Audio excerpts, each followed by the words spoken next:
Hi friends, welcome back to Bhuvi vlogs Belagavi. ಇವತ್ತು ನಾನು ಮಾವಿನಕಾಯಿಲೆ ಒಂದು ರೆಸಿಪಿ ಮಾಡಾಕತ್ತೀನಿ. ಇದು ರೆಸಿಪಿ ತುಂಬಾ ಇಷ್ಟ ಆಗ್ತೈತಿ, ಸಣ್ಣವರಿಂದ ಹಿಡಿದು ದೊಡ್ಡವರವರೆಗೂ ಹಾಗೆ ತಿನ್ಕೊತಾನೆ ಇರಬೇಕಂತ ಅನ್ನಿಸ್ತೈತಿ. ಇದು ಈ ಕಡೆ ಹುಳಿನೂ ಇರೋಂಗಿಲ್ಲ, ಈ ಕಡೆ ಖಾರನೂ ಇರೋಂಗಿಲ್ಲ, ಹಂಗೆ ಈ ಕಡೆ ಸ್ವೀಟು ಇರೋದಿಲ್ಲ. ಹಂಗಂದ್ರೆ ಡಿಶ್ ಸ್ಟಾರ್ಟ್ ಮಾಡೋನು. ಈಗ ನಾನು ಮೊದಲಿಗೆ ಮಾವಿನಕಾಯಿನ ಈ ಥರ ಸಣ್ಣದಾಗಿ ಪೀಸಾಗಿ ಕಟ್ ಮಾಡಿಕೊಂಡು ಇಟ್ಕೊಳಕತ್ತೀನಿ.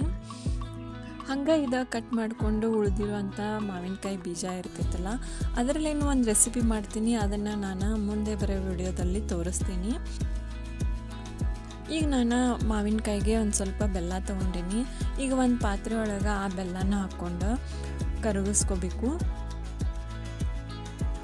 ಬೆಲ್ಲ ಎಲ್ಲ ಒಂದು ಸ್ವಲ್ಪ ಅರ್ಧ ಕರಗಿದ ಮೇಲೆ ಮಾವಿನಕಾಯಿ ಹೆಚ್ಚಿಟ್ಕೊಂಡಿರ್ತೀವಲ್ಲ ಅವನ್ನ ಹಾಕ್ಕೊಳ್ಬೇಕು.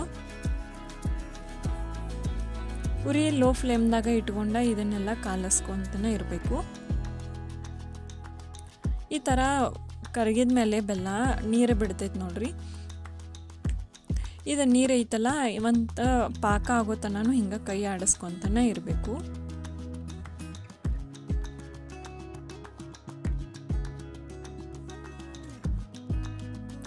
ನೋಡ್ರಿ, ಈ ಥರ ಚಲೋ ತೆಂಗ ಕುದಿಬೇಕಿದ.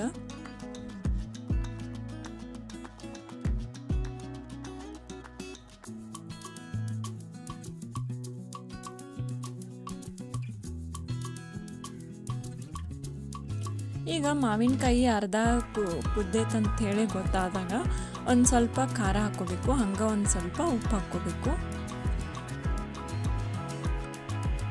ಇದೆಲ್ಲ ಹಾಕ್ಕೊಂಡು ಚಲೋ ತೆಂಗ ಕಾಲಿಸ್ಕೊಳ್ಬೇಕು.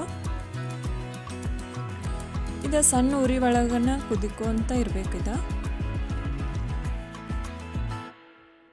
ಅದೆಲ್ಲ ನೀರು ಬಿಟ್ಟೈತಲ್ಲ, ಅದೆಲ್ಲ ಸೇರಿ ಗಟ್ಟಿ ಆಗೋತನ ಕುದಿಸ್ಬೇಕಿದ.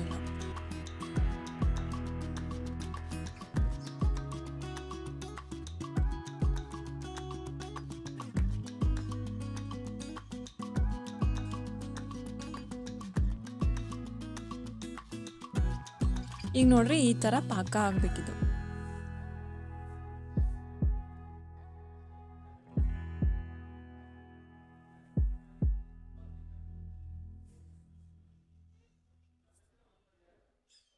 ಈಗ ನೋಡ್ರಿ, ಇದು ರೆಸಿಪಿ ರೆಡಿ ಆಗೈತಿ. ಇದನ್ನು ನಾವು ಅನ್ನದ ಜೊತೆನೂ ತಿನ್ಬೋದು, ಹಂಗೆ ಚಪಾತಿ ಜೊತೆನೂ ತಿನ್ಬೋದು, ಬೇಕಂತಂದ್ರೆ ಬ್ರೆಡ್ ಜೊತೆನೂ ತಿನ್ಬೋದು.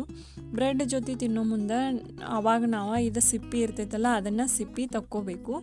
ಸಿಪ್ಪಿ ತಕ್ಕೊಂಡು ಅದನ್ನು ಒಳಗಿಂದ ಏನು ಇರ್ತೈತಲ್ಲ ಅದನ್ನಷ್ಟ ಮಾಡಬೇಕು, ಜಾಮ್ ಥರ. ಅದನ್ನು ಬೇಕಂತಂದ್ರೆ ಒಂದು ವಿಡಿಯೋ ಮಾಡಿ ಹಾಕ್ತೀನಿ.